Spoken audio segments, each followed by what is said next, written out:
بسم اللہ الرحمن الرحیم۔ اللہ تبارک و تعالیٰ کے نام سے شروع جو بڑا مہربان اور نہایت رحم کرنے والا ہے۔ اسلام کے ہر دور میں مسلمانوں پر طرح طرح کے ظلم و ستم کیے گئے اور مسلمانوں کو اللہ تبارک و تعالیٰ کی ذات اور ایمان سے دور کرنے کی ناکام کوششیں کی گئی، لیکن جو سچا مسلمان ہوتا ہے وہ اپنا سب کچھ تو لٹا دیتا ہے، لیکن وہ اپنے سچے رب کو کبھی نہیں چھوڑتا۔ اس مسلمان کا سب کچھ اس کا حقیقی مالک اللہ عز و جل ہوتا ہے۔ یہی وجہ ہے کہ اللہ تبارک و تعالیٰ اپنے بندے سے 70 ماؤں سے بھی زیادہ پیار کرتا ہے۔ ایسا ہی ایک ایمان افروز واقعہ آج کی اس ویڈیو میں ہم آپ کو بتائیں گے کہ کس طرح ایک خاتون نے اپنا سب کچھ اپنے سچے رب پر قربان کر دیا۔ پیارے دوستو، یہ ایمان افروز واقعہ فرعون کی بیوی کا ہے۔ آج کی اس ویڈیو میں ہم آپ کو بتائیں گے کہ دنیا کے سب سے بڑے جابر اور ظالم جو کہ خدائی کا دعوے دار تھا، اس کے باوجود بھی اس کی بیوی کس طرح اللہ تبارک و تعالیٰ کی وحدانیت پر ایمان لے کے آئی۔ ان کا ایمان لانے کا سبب کیا بنا، اور جب فرعون کو اپنی بیوی کے ایمان لانے کی خبر ملی تو اس بدبخت نے اس نیک خاتون پر کون کون سے ظلم و ستم کے پہاڑ ڈائے، اور فرعون کی بیوی کون تھی اور کس کی اولاد میں سے تھی۔ پیارے دوستو، اس قابل رشک قربانی کے بعد اللہ تبارک و تعالیٰ نے اس نیک خاتون کو کس قدر مقام اور مرتبہ عطا فرمایا تھا۔ پیارے دوستو، فرعون کی بیوی جن کا نام حضرت آسیہ رضی اللہ تعالی عنہا تھا، یہ بادشاہ مصر ریان بن ولید کی اولاد میں سے تھی، اور یہ ریان بن ولید وہی بادشاہ تھا جو حضرت یوسف علیہ السلام کے دور میں بادشاہ مصر تھا، اور یہ خوش نصیب بادشاہ حضرت یوسف علیہ السلام پر ایمان لے آیا تھا۔ فرعون کی بیوی حضرت آسیہ رضی اللہ تعالی عنہا انتہائی حسین و جمیل خاتون تھی، کیونکہ یہ خاتون بادشاہ کی اولاد میں سے تھی، اسی وجہ سے اس کے پاس مال و دولت کی کوئی کمی نہیں تھی۔ اسی وجہ سے ہر وقت خدام ان کے آگے پیچھے رہا کرتے تھے۔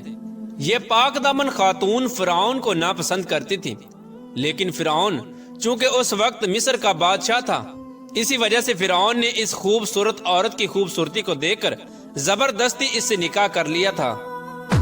جبکہ حضرت آسیہ رضی اللہ تعالی عنہا اور ان کے والدین اس نکاح سے خوش نہیں تھے، لیکن انہوں نے حالات کی مجبوری کی وجہ سے حضرت آسیہ رضی اللہ تعالی عنہ کا نکاح فرعون سے کر دیا تھا۔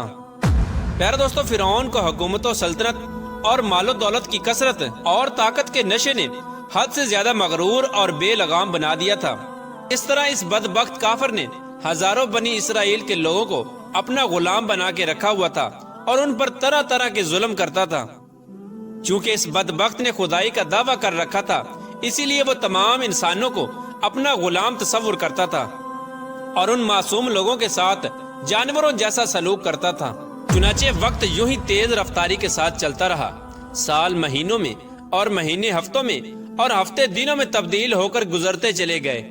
اور پھر وہ وقت بھی آ گیا کہ اللہ تبارک و تعالیٰ کے پیارے نبی حضرت موسیٰ علیہ السلام اور حضرت ہارون علیہ السلام اس دنیا کے اندر تشریف لائے،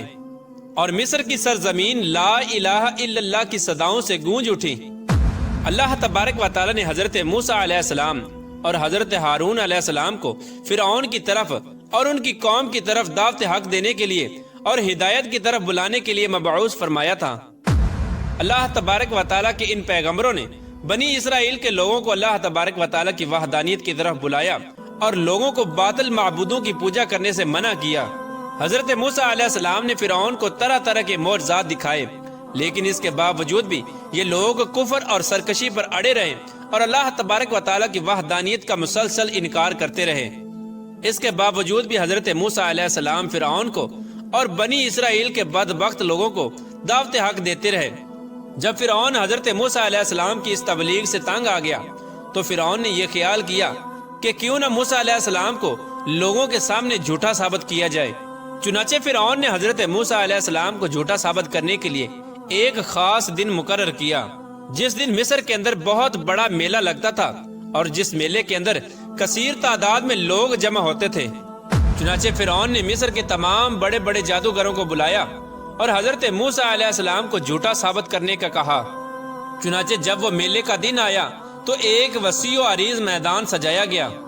اور ادھر فرعون اپنی فرعونیت کے نشے میں مخمور ہو کر اپنے عالی شان تخت پر جا بیٹھا، اور سلطنت کے کونے کونے سے بلائے گئے